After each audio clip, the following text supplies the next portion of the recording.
So Ram, tell me more about you and Carl. Ano pa ba gusto mong malaman? I don't know, things I don't know about. I mean, you probably know a lot. Sorry, yeah. Are you okay? Yeah, I'm good. Marami talagang alam to. Beshi ko to eh. Okay. No, but, yeah. Sorry, you mean sa friendship ba namin? Well, yeah, and that's of course more than that. Oh, More than friends though. Yee. I mean, alam ko nag-away kayo dati, pero he didn't really tell me everything about it. Pero okay lang, pag hindi ka comfortable. no. It's okay.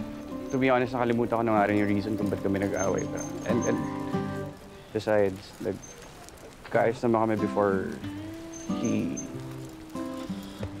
Kalimutan daw. Met nga mo nga naaalala eh. Buti ka pa. Huh? Nothing.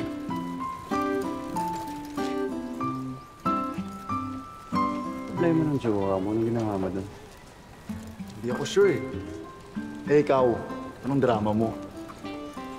Ang drama ko, ano lang naman, bumaba ka na kasi ang hirap na mag-pedal. Ito ka na nga lang, ubigat ka pa. Nax! Hugot yan ha?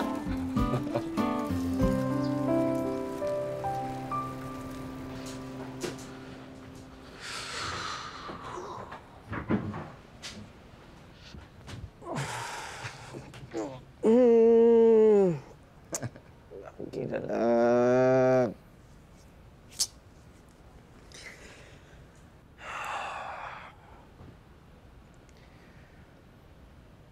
Alam mo, pinagod ako ng fiancé mo today. Inubos niya yung social battery ko, inubos niya yung English ko, tapos inubos niya rin yung sunblock ko. Lahat sa isang araw. Alam mo, masasanay ka din. Match kaya kayo. Buta ka nga sa mga sinasabi. Saka lakas na loob mong magjowa ng Inglesera kahit sobrang tigas ng dila. Maniwala ka sa akin. Kilala ko kayo pareho at masasabi kong pareho kayo may tama. Alam mo kung anong tama? Patulugin mo na ako kasi maaga pa ako bukas. Turuan ko pa siya mag-develop. Eh, paano yung kailangan mo sabihin? Kailan mo gagawin?